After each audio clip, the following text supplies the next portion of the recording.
अस्सलाम वालेकुम everyone. So I am back with another episode और आज हम बहुत मज़े की बातें करेंगे। सबसे ज़्यादा जो ज़रूरी बात करने वाली है वो ये है कि हम एक्नी के बारे में बात करेंगे। व्हाट इज़ एक्नी, किस तरह से होती है, क्यों होती है, किसको होती है, कुछ लोगों को नहीं होती, कुछ को होती है। So lots of questions, lots of queries, बहुत ज़्यादा हमारे पास लोगों के डीएम्स आते हैं, यंग लड़कियां ख़ास तौर पे कि हमें एक्नी हो गई है, इसका क्या करें, क्यों होती है। बहुत ज़्यादा लोगों को एडल्ट एक्नी होती है, कुछ वक्त गुजर चुका है, कभी एक्नी फेस नहीं की और एकदम वो रियलाइज़ करते हैं कि उन्हें अब एडल्ट विच मीन्स 30-35 एज की प्लस जाके एक्नी शुरू हो गई है। और एक्नी की बहुत सारी किस्में हैं। So let's begin. एंड हाँ जी, तो सबसे पहले हम बात करेंगे कि एक्नी होती क्या है। एक्नी बेसिकली होती है कि आपका जो पोर होता है, जो कि आपके चेहरे में लेट्स से किस तरह करके कप होता है, वो आपके पोर्स होते हैं और जब वो पोर क्लॉग होता है और उसमें इन्फ्लेमेशन होती है तो एक्नी बनती है। फर्स्ट स्टेप क्या होता है कि वो जो पोर है वो इन्फ्लेम करता है। अब ये पोर है, इन्फ्लेम करेगा तो ये सूज जाएगा, इसकी साइड वाली वॉल्स जो है वो करीब आ जाएंगी और इसकी ऊपर से टिप बंद हो जाएगी। इसको कहते हैं क्लॉग्ड पोर। अब जब आपका पोर क्लॉग होता है तो उसके अंदर दो सूरत हाल हो सकती है। फर्स्ट ये कि वो पोर अंदर से साफ हो और उसके अंदर जो निकलने वाला ऑयल और सीबम है वो इसको पुश आउट करेगा और यहाँ पे एक वाइट हेड या ब्लैक हेड बन जाएगा। That's it. क्योंकि अंदर कोई बैक्टीरिया नहीं था, कोई अंदर गंद नहीं था, तो ये पोर में पस नहीं आई और ये क्लीन होके सिर्फ वाइट हेड या ब्लैक हेड बन गया। दूसरी फॉर्म क्या होती है कि आपके पोर के अंदर गंद था और जब ये ऊपर से क्लॉग हुआ और इसके अंदर से ऑयल और सीबम बना और वो ऊपर की तरफ आया तो उसके अंदर बैक्टीरिया था। जब आपकी बॉडी को पता चला कि वो बैक्टीरिया है, उसने वाइट ब्लड सेल्स को भेजा उस बैक्टीरिया को ख़त्म करने के लिए और वो वाइट ब्लड सेल्स पस की सूरत में आपके इसके ब्लड सेल्स हैं वो आपके पोर के अंदर फंस जाते हैं और उसकी टिप में आपको पस नज़र आएगी। वो पस बेसिकली वाइट ब्लड सेल्स होते हैं। अच्छा, ये एक्नी कहाँ कहाँ बनती है? ये आपके पोर्स में बनती है और आपके हेयर फॉलिकल्स में बनती है। बहुत दफ़ा आपने देखा होगा कि जब आप एरिया को वैक्स करते हैं उसके बाद वहाँ पे पिंपल्स बन जाते हैं, क्योंकि वो जब आप हेयर का पुल आउट एक्शन है, वो पुल आउट जब होता है तो वो पोर ऊपर से ओपन हो जाता है और इर्द गिर्द का बैक्टीरिया, वो वैक्स के अंदर के पार्टिकल्स, क्योंकि वो हीटेड वैक्स होती है, वो आपके पोर के अंदर चली जाएगी और उस पोर के अंदर गंद भर जाएगा और उसके अंदर से फिर एक्नी हो जाएगी। तो इन सब चीज़ों की वजह से एक्नी कॉज होती है और उसका स्टार्ट होता है। एक्नी की बहुत सारी शक्लें होती हैं। सब सिस्ट्स होती हैं, नोड्यूल्स होते हैं, पैप्यूल्स होते हैं, रैशेस होते हैं, फंगल एक्नी होती है, बहुत लोगों को सिस्टिक एक्नी होती है, कुछ लोगों को हार्मोनल एक्नी होती है। आज हम एक्नी के कॉजेज़ को डिस्कस नहीं करेंगे बिकॉज उसके कॉजेज़ बहुत ज़्यादा हो सकते हैं। हर इंसान के लिए एक फ़र्क रीज़न है कि उसकी एक्नी का कॉज क्यों है। आज वी विल जस्ट डिस्कस के टाइप्स ऑफ एक्नी क्या होती हैं। Types of acne, that's it. We not going to, because it is a very long subject and it is just so long that I can't even begin to discuss कि इसके इतने ज़्यादा चीज़ें इसमें कैसे हो सकती हैं। Basically there are two types of acne. One is inflammatory acne और two है non-inflammatory acne. Inflammatory acne वो होती है जहाँ पे आपकी स्किन के अंदर जो साइज़ है पस का या उस पिंपल का, वो साइज़ बड़ा होता है और उसके अंदर किसी फॉर्म का ब्लड या पस मौजूद होती है। जो नॉन इन्फ्लेमेटरी एक्नी है वो यूजुअली एक जैसी होती है पूरे चेहरे पर और वो छोटे छोटे, जिसको कहते हैं नीडल एंड्स की तरह आपके चेहरे पर नजर। So let's discuss inflamed acne. Inflamed acne जो है वो किस तरह आइडेंटिफाई होती है? एक तो ये कि वो हमेशा पीछे स्कार छोड़ेगी। इसको कहते हैं पोस्ट इन्फ्लेमेटरी पिगमेंटेशन, कि आपकी एक्नी चली गई लेकिन पीछे एक कतरा डॉट पीछे छोड़ गई डार्कनेस का, और वो डार्कनेस जो है वो आपके काफ़ी दिन तक चेहरे पर रहती है अनलेस कि आप उसको ट्रीट करें और उसको फेड करें। इसके 4 शक्लें होती हैं जो मैंने बहुत ज़्यादा देखी हैं। I could be wrong, I am not a dermatologist, they could be more, but these are the 4 that mostly people see. उसमें सबसे पहले होता है नोड्यूल। नोड्यूल क्या होता है कि आपकी स्किन के ऊपर कुछ नज़र नहीं आ रहा, लेकिन जब आप प्रेस करते हैं तो आपको दर्द होता है और उसको अगर आप पॉप करने की कोशिश करें तो वो पॉप नहीं होता, क्योंकि स्किन के ऊपर नज़र नहीं आ रहा, बस एक हार्डनेस होती है और उसके अंदर आपको दर्द हो रहा होता है। इसको कहते हैं नोड्यूल, जिसके बीच में, इस नोड्यूल के अंदर सिर्फ पस नहीं होती, सिर्फ ब्लड इकट्ठा हुआ होता है। दूसरा होती है पैप्यूल्स। पैप्यूब्स भी सिर्फ ब्लड होते हैं, ये आपके स्किन के ऊपर नज़र आते हैं, इनका कलर सिर्फ रेड होता है और जब आप इसको पॉप करते हैं तो ये अंदर से इसके ब्लड निकलता है, पस नहीं निकलती है। फिर होते हैं पैस्ट्यूल्स एंड सिस्ट्स। पैस्ट्यूल्स में ब्लड ज़्यादा होता है और पस कम होती है, और सिस्ट्स के अंदर पस ज़्यादा होती है और ब्लड कम होता है।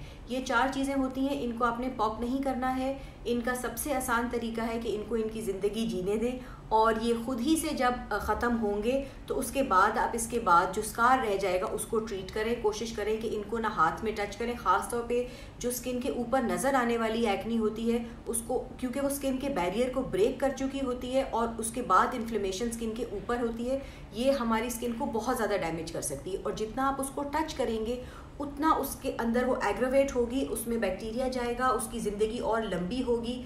तो अगर आप चाहते हैं कि उसकी ज़िंदगी छोटी रहे तो उसको प्लीज़ बिल्कुल टच नहीं करें, उसको अपनी मौत मरने दें और उसके ऊपर मिनिमल ट्रीटमेंट, कुछ स्पॉट ट्रीटमेंट्स है तो वो भी कॉटन बड के साथ लगाएं। कोशिश करें कि आपकी हाथ या उंगली उसको टच नहीं करे। अच्छा जी, जो नॉन इन्फ्लेम्ड एक्नी होती है वो क्या होती है, उसके अंदर क्या होता है कि सिर्फ छोटे छोटे आपको लगेगा कि वाइट हेड्स या ब्लैक हेड्स आपके चेहरे पर हैं, कोमोडोन्स हैं और ये पीछे मार्क्स नहीं छोड़ते। ये जो मैंने देखा है कि 90% जो इस तरह की एक्नी होती है वो होती है लोगों को ऐसे करके माथे के पास या इधर साइडों पे लड़कियों को हो जाती है, या वो आपकी चेस्ट के एरिया में होगी या बैक पे होगी। तो दीज आर द एरिया जहाँ पे सबसे ज़्यादा नॉन इन्फ्लेमेटरी एक्नी होती है। इसको बहुत ज़्यादा लोग कंफ्यूज करते हैं और उसको फंगल एक्नी भी कहते हैं। इसका साइंटिफिक नाम मैलिसीजिया फोलिकुलाइटिस है और ये एक हमारे चेहरे पे यीस्ट रहती है जो कि it is part of our skin flora, और वो जब बहुत ज़्यादा कंफर्टेबल हो जाती है तो वो इस तरह करके एक रैश सा क्रिएट करती है जो कि हमारे स्किन में हमें फंगल एक्नी के नाम से नज़र आता है। So let's discuss what is cystic acne. अच्छा जी, सिस्टिक एक्नी जो है वो हमेशा आपको पीछे से स्कार छोड़ेगी और आपने उस सिस्ट को जो है ना ट्रीट नहीं करना। ये जो आपकी इन्फ्लेम्ड एक्नी है आपने उसको ट्रीट नहीं करना, आपने सिर्फ उसके बाद रह जाने वाले स्कार को ट्रीट करना। ये होती क्यों है, इसका जो रीज़न है वो पॉसिबली आपका डर्मेटोलॉजिस्ट आपको बता सकता है। 90% ऑफ द टाइम वो आपको ओरल टैबलेट्स देंगे और टॉपिकल रेटिनॉल ट्रीटमेंट्स देंगे जिससे कि आप इसके स्कार को भी रिमूव कर सकते हैं और आगे आने वाली एक्नी को भी रिड्यूस कर सकते हैं। या आपकी बॉडी में कहीं पे इन्फ्लेमेशन है जो आपके चेहरे पर आ रही है, उस इन्फ्लेमेशन को आपने ख़त्म करना है। बहुत दफ़ा वो क्या करते हैं कि आपको ओरल कोई माइल्ड सी एंटीबायोटिक का कोर्स होगा जो 10 से 15 दिन करना होता है। मैं नहीं जानती उस एंटीबायोटिक का क्या नाम है। आप लोग प्लीज़ डर्मेटोलॉजिस्ट को विजिट किए बगैर अपनी एक्नी को किसी और से पूछकर ट्रीट ना करें, बिकॉज हर इंसान का स्किन फ़र्क होती है, हर इंसान का मेटाबॉलिज्म फ़र्क होता है और आपका रिस्पॉन्स फ़र्क होगा। So you need to know कि आपने जो ट्रीटमेंट करनी है वो आपके लिए टेलर मेड है। ये तरह की इन्फ्लेमेटरी एक्नी जो है वो हमेशा पीछे कुछ ना कुछ स्कारिंग छोड़कर जाएगी। जो बेसिकली 3-4 तरह की स्कारिंग है। एक होती है आइस पिक स्कारिंग जिसके अंदर छोटे छोटे आपकी स्किन के अंदर डॉट्स क्रिएट होते हैं। फिर रोलिंग स्कार्स हैं। रोलिंग स्कार्स होते हैं कि एक ऐसा लगेगा कि एक पूरी जगह पे छोटे छोटे डेंट्स पड़े हुए हैं। और 2-3 और तरह की स्कारिंग होती है जो इस टाइप ऑफ एक्नी के बाद रह जाती है। अब आपको इन्फ्लेमेटरी एक्नी क्यों होती है, जो इसके सबसे बड़ा रीज़न है वो ये है कि आपके जेनेटिक स्ट्रक्चर डिसाइड करता है कि आपको एक्नी होगी या नहीं होगी। अगर आपकी फैमिली में लोगों को एक्नी है तो there is a good chance कि आपको भी एक्नी होगी। सेकेंड थिंग इज़ कि आपकी बॉडी की सीबम प्रोडक्शन क्या है, आपकी स्किन टाइप क्या है। जिन लोगों का स्किन ऑयली ज़्यादा है, जिनकी सीबम प्रोडक्शन ओवर एक्टिव है, जिनका चेहरा बहुत स्वेटी है, those people will face more acne in their life than people who have drier skin type. दूसरा, जेंडर पे बहुत ज़्यादा फ़र्क पड़ता है कि आपकी एक्नी जो है वो ज़्यादा होगी कि कम होगी। फिर आपके हार्मोन्स, यूजुअली आप देखेंगे कि जब लड़कियां अपने टीन एजेस में जा रही होती हैं तो उनके हार्मोन्स चेंज हो रहे होते हैं और उसकी वजह से उनको एक्नी हो जाती है। इसी तरह एडल्ट एक्नी ख़वातीन में प्री मेनोपॉजल टाइम पर होती है क्योंकि तब दोबारा उनके हार्मोन्स चेंज हो रहे होते हैं। आपने देखा होगा अगर बहुत दफ़ा प्रेगनेंसी में आपके हार्मोन्स चेंज हो रहे होते हैं, आपको एक्नी हो जाती है, या बेबी होने के बाद एक्नी हो जाती है। So it is very directly related to your hormones. आपको मंथली साइकिल के करीब एक्नी होना शुरू हो जाती है। So whenever your hormones are imbalanced you will face some sort of acne. Then आज सबसे बड़ा रीज़न जो आजकल लोगों को एक्नी हो रही है दैट इज़ स्ट्रेस। कि आप because stress again completely damages your hormones और आपके हार्मोन की साइकिल को और उसकी रिदम को और उसके बैलेंस को completely चेंज कर देता है. सो जब भी आपको स्ट्रेस होगा, even then you will face some sort of acne in your life. Then it is lastly it is very importantly your eating habits, कि आप क्या खाते हैं. बहुत ज़्यादा हमारे खाने की जो चीज़ें हैं वो इन्फ्लेमेटरी होती हैं या नॉन इन्फ्लेमेटरी होती हैं. So all forms of carbohydrates and sugars and fats are inflammatory and they cause inflammation in your body and that inflammation then transfers into acne on your face.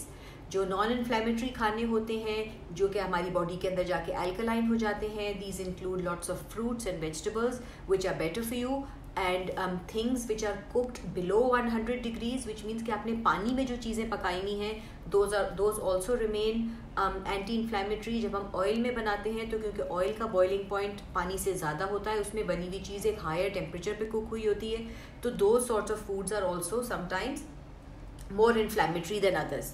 And now we will talk about fungal acne या जिसको कहते हैं Malassezia folliculitis या non inflammatory acne, के जो inflame नहीं है लेकिन लगता है कि एक्नी की शक्ल है उसकी.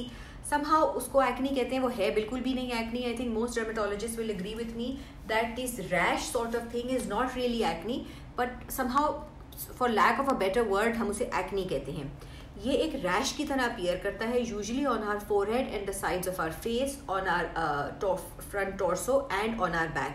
बहुत ज़्यादातर लोगों को जिनको ये होगा उनको ये तीनों चारों जगह पर होगा और ये उन्हीं जगहों पर होता है जहाँ पे हमारी बॉडी स्वेट करती है और वो स्वेट ठहर जाता है. हेयर लाइन में से स्वेट आपके माथे पर आता है और यहाँ पे ठहर जाता है, हमें फील नहीं होता और इसलिए यहाँ पे ये एक्नी फॉर्म होती है.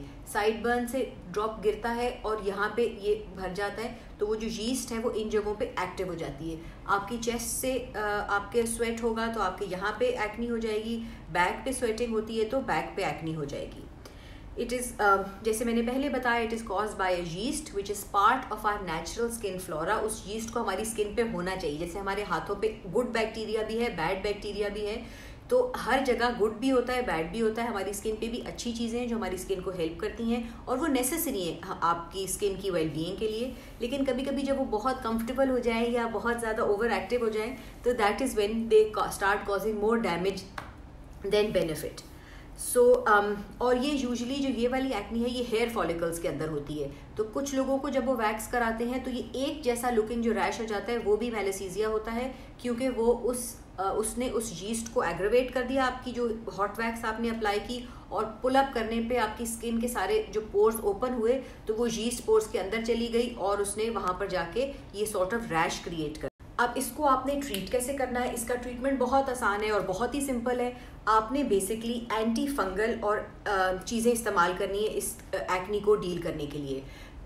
मैं बहुत डरते हुए ये रिकमेंड कर रही हूँ कि आप एक एंटी डैंड्रफ शैम्पू लें. हमका ये मेडिकेटेड जो डैंड्रफ शैम्पूज़ हैं वो लें और अपने उस एरिया पे रात को उससे फेस वॉश करें. उसको 2 से 3 मिनट चेहरे पे लगे रहने दें ताकि उसका जो एंटी फंगल एक्टिविटी है वो आपकी यीस्ट को ड्राई करने में मदद दे. और आपने हफ्ते में 2 से 3 बार एक मेडिकेटेड डैंड्रफ शैम्पू से अपने चेहरे को धोना है. उसके अलावा आपने मेक श्योर करना है कि जो आपकी क्रीम्स और लोशंस या मॉइस्चराइजर या सनस्क्रीन्स हैं वो पोर क्लॉगिंग ना हो. आई एम श्योर ये आप लोग भी बहुत ज़्यादा हमें आता है कि जी इसका कम्यूडोजेनिक वैल्यू क्या है, ये पोर्स क्लॉग तो नहीं करेगा. तो you are very right, you should be very aware कि कौन सा प्रोडक्ट जो है वो पोर्स को क्लॉग करेगा, ताकि आप वो प्रोडक्ट्स इस्तेमाल ना करें. जब जब आपका पोर क्लॉग होगा आपको इस तरह का रैश नुमा एक्नी चेहरे पर नज़र आएगी और फिर वो इरिटेट करेगी. इसकी अच्छी बात ये है कि जब ये ख़त्म हो जाती है तो इसकी कोई स्कारिंग नहीं है, इसकी कोई पिगमेंटेशन नहीं है, आपके वहाँ पे कोई निशान नहीं रहेंगे, लेकिन उसकी एग्जिस्टेंस चेहरे पर अच्छी नहीं लगती और वो अच्छा नहीं लगता है. Nobody likes acne, so it's just something that makes you so uncomfortable and you don't like it, and it's just यानी कि इतना it's so heartbreaking that so many girls who face this sort of acne are suffering from low self-esteem. और it's just मेरे दिल को बहुत तकलीफ होती है because there's nothing you can do about it. It will take its time and the procedures will be slow and the healing will be slower. और हमारी जो सोसाइटी है वो बहुत ही अनफॉरगिविंग है. People don't discuss solutions but they ridicule and they point fingers more often so let's not do that. हर कोई जो किसी भी प्रॉब्लम से सफ़र कर रहा है उसके लिए बहुत मुश्किल एक वक्त है। So be there for that person और एक दूसरे की हेल्प करें। और अगर आपको कोई अच्छी बात पता है वो शेयर करें, तो please under this video let me know how you have dealt with your acne, and tell me your acne journeys, and tell me which products have suited you, because I would really like to know so we can help more people on this platform. Thank you so much.